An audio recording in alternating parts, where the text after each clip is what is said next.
അപകടത്തിൽ ബസിന്റെ ചില്ല് തകർന്നതിന്റെ പേരിൽ കെഎസ്ആർടിസി ഡ്രൈവറെ 2 വർഷമായി ജോലിയിൽ നിന്നും വിലക്കിയതായി ആക്ഷേപം.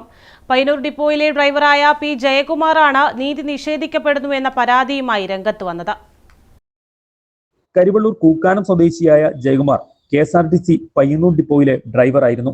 2024 നവംബർ 7 ഒരു അപകടത്തെ തുടർന്ന് ബസിന്റെ ഗ്ലാസ് പൊട്ടി. ഇതേ തുടർന്ന് ഡിപ്പോ ATO ജയകുമാറിനെ ജോലിയിൽ നിന്നും വിലക്കി. ട്രെയിനിങ്ങിന് പോയിട്ടും ജയകുമാർ അൺഫിറ്റ് ആണെന്ന കാരണം പറഞ്ഞ് വിലക്ക് നേരിട്ടു. തസ്തിക മാറാനുള്ള ഓപ്ഷൻ ഉണ്ടായിട്ടും അതും പരിഗണിക്കപ്പെട്ടില്ല. ഇതിനകം നിരവധി സമരങ്ങളാണ് ജയകുമാർ നടത്തിയത്. ജോലിയിൽ തിരികെ കയറാനായി മുട്ടാത്ത വാതിലുകളില്ല. പക്ഷേ ഒരു മാറ്റവും ഉണ്ടായില്ല. ഒരു വാക്കാലെയാണ്, ഒരു പേപ്പറോ കാര്യങ്ങളോ കടലാസോ ഒന്നും തന്നില്ല. സസ്പെൻഷനും അല്ല, ഡിസ്മിസും അല്ല, തിരിച്ചു വിട്ടിട്ടുമില്ല, ഒന്നുമില്ല.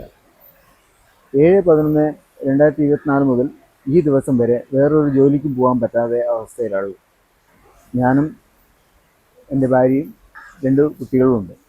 ജപ്തി ഭീഷണിയിലും കടബാധ്യതയിലും ഒരുപാട് ബുദ്ധിമുട്ടിലാണ്. ഇപ്പം പിരിച്ചു വിട്ടിട്ടുണ്ടെങ്കിൽ വേറൊരു ജോലിക്ക് പോകാമായിരുന്നു. സസ്പെൻഡ് ചെയ്തിട്ടുണ്ടെങ്കിൽ അത് കാണിച്ചിട്ടെങ്കിൽ പോകുമായിരുന്നു. വേറൊരു വണ്ടി എടുക്കാൻ പോയാൽ ഇയാൾ സ്വന്തം പോയി എന്ന നിലപാടിലേക്ക് എത്തും. അതുകൊണ്ടാണ് വേറെ വണ്ടി എടുക്കാൻ പോകാത്ത അവസ്ഥയിലേക്ക് എത്തിയത്. ഇതിൽ ബന്ധപ്പെട്ടവരാരും ഇതുവരെ എല്ലാ മുഖ്യമന്ത്രി മുതൽ താഴോട്ട് വരുന്ന എല്ലാ അധികാരികൾക്കും നമ്മൾ കടലാസ് അയച്ചിട്ടുണ്ട്. അയച്ചതിൻ്റെ കടലാസിൻ്റെ രജിസ്റ്റേർഡ് ആയിട്ടാണ് അയക്കുക. അന്നേരം അതിൻ്റെ ഒരു കൈ പറ്റിയെന്ന് പറഞ്ഞിട്ട് ഇങ്ങോട്ട് ഒരു കടലാസ് റിട്ടേൺ വരും. അങ്ങനത്തെ ഒരു കടലാസ് ഒരുപാടുണ്ട്.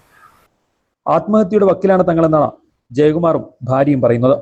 ഡിപ്പാർട്ട്മെന്റ് തലത്തിലുള്ള നടപടികളൊന്നുമില്ലാതെയാണ് ജയകുമാറിനെ ജോലിയിൽ നിന്നും വിലക്കിയതെന്ന് പറയുന്നു INTUC പ്രാദേശിക നേതാവ് വിനോദ് കുമാർ. ബദലായിട്ടെടുത്ത ഡ്രൈവർമാർ അവരെ ലോഗ് റിപ്പോർട്ടിൽ എഴുതുകയുണ്ടായി.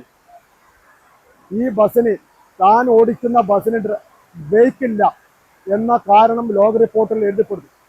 അപ്പോൾ വൈകുന്നേരം ആകുമ്പോൾ അതിന് ബന്ധപ്പെട്ട അധികാരികൾ എഴുതും പ്രസ്തുത തകരാർ പരിഹരിച്ചിട്ടുണ്ട് എന്ന്. ആ ജയകുമാറിന്റെ ഭാഗത്തു നിന്ന് വന്ന ആ തകരാറിന്റെ കാരണം പറഞ്ഞ് Payyanur ATO, Payyanur transport officer സർവീസിൽ നിന്ന് വാക്കാലുള്ള നിർദ്ദേശത്തിന്റെ അടിസ്ഥാനത്തിൽ സർവീസിൽ നിന്ന് പുറത്താക്കുകയാണ് ഉണ്ടായത്. കഴിഞ്ഞ 20 മാസമായി ജയകുമാറിന്റെ വീട്, ജയകുമാർ ഭാര്യയും 2 പിഞ്ചു മക്കളുമുള്ള ആ കുടുംബം പട്ടിണിയുടെ വക്കിലാണ്. അതായത് കുടുംബത്തിന് നീതി ലഭിച്ചില്ലെങ്കിൽ ഒരുപക്ഷെ ആത്മഹത്യ ചെയ്യാൻ ഇടവരും.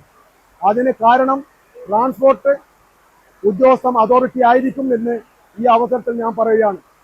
പുതിയ സർക്കാർ അധികാരത്തിലെത്തിയപ്പോൾ തന്റെ കാര്യത്തിൽ എന്തെങ്കിലും ഒരു തീരുമാനമുണ്ടാകും എന്ന പ്രതീക്ഷയിലാണ് ജയകുമാർ. News bureau, Payyanur.